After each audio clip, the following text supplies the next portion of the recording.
மருமகள் சீரியல்ல அடுத்து வர எபிசோட்ல என்ன மாதிரியான ட்விஸ்ட் எல்லாம் இருக்க போகுதுங்கிறத இந்த வீடியோல பார்க்கலாம். தமிழ் செல்வியை ரீசார்ஜ் பண்ணி வீட்டுக்கு கூட்டிட்டு வராங்க. கூட்டிட்டு வந்ததுமே நம்ம தமிழ் செல்வி குழந்தைய பார்த்து அவ்வளோ சந்தோஷப்பட்டுட்டு இருக்காங்க. தமிழ் செல்வி நினைச்சு பார்க்குறாங்க, ஏன்னா நம்ம சேது தானே எனக்கு என் அம்மாவே வந்து பொறுக்க போறாங்கன்னு சொல்லிட்டு ரொம்பவே வருத்தமா ஹாப்பியா தமிழை வந்து அப்படி பார்த்து பார்த்து கவனிச்சிருப்பாங்க. அது எல்லாமே தமிழ் நினைச்சிட்டு இருக்காங்க. உடனே வசந்தி கேட்குறாங்க, என்ன தமிழ், உன் புருஷன் கூட இருந்த ஸ்வீட்டான மெமரிஸ் எல்லாம் நினைச்சிட்டு இருக்கேன்னு சொல்லி கேட்குறாங்க. அப்படியெல்லாம் ஒன்றும் கிடையாதும்மா, அது எல்லாமே என்னுடைய கசப்பு ஆன காலம், அதை நான் மறக்கணும்னு நினைக்கிறேன்.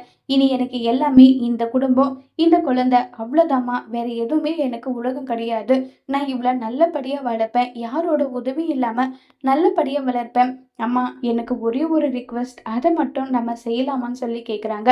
உடனே செல்லப்பாண்டி, என்னத்தான் நீயே சேதுக்கிட்ட சேர்ந்து வாழணும்னு ஆசைப்பட்டா கூட நான் அவன் கூட எல்லாம் சேர்த்து வைக்க மாட்டேன். ஏன்னா சேது வந்து உனக்கு நம்பிக்கை துரோகம் பண்ணிட்டான். உன்னை வெட்டி விட்டுட்டு அந்த ஒண்ணுத்துக்கு உதவாத ஐஸ்வர்ய கழுத்துல தாலி கட்டிட்டாமான்னு சொல்றாங்க. இதை கேட்ட தமிழுக்கு எதுவுமே புரியறதில்ல. தமிழ் ரொம்பவே ஒரு மாதிரி ஸ்டண்டான மாதிரி இருக்காங்க. அப்பா, அதை பத்தி பேசி இப்ப எதுவும் ஆக போறது கிடையாது. நம்ம இந்த ஊரை விட்டு கண்ணு காணாத இடத்துக்கு போயிடலாம்.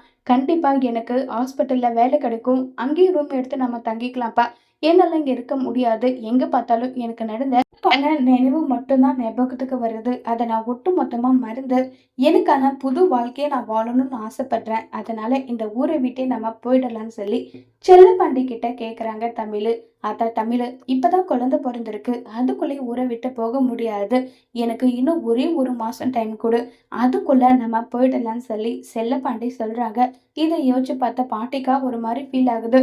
எப்படியாவது ஒரே ஊர்ல இருப்பாங்க, குழந்தைய பார்க்க சேது வருவான், அது மூலியமா தமிழ்ச்செல்வி சேதுவ எப்படியாவது ஒன்று சேர்த்து வைக்கலான்னு நம்ம பிளான் போட்டா, இவ என்ன ஊரை விட்டே போகணும்னு நினைக்கிறாளே, என்ன பண்றது ஒண்ணுமே புரியலன்னு சொல்லிட்டு அப்பதான் ஒரு பக்கம் யோசிச்சுட்டு இருக்காங்க. ஏன் தமிழ், உன் புருஷனுக்கு பயந்துகிட்டு ஊரை விட்டு போகணுமா? நம்ம இங்கே வாழ்ந்து காட்டுறது தானே நல்லா இருக்கும்ன்றாங்க. இல்லம்மாச்சி, அதெல்லாம் சரிப்பட்டு வராது. இந்த ஊரை விட்டு போறதுதான் முடிவா நான் நினைக்கிறேன். நீங்களும் என் கூட வருவீங்க, கண்டிப்பா வருவீங்க நம்புறேன்னு சொல்லி தமிழ் அவங்களோட முடிவுல ரொம்பவே பிடிவாதமா இருக்காங்க.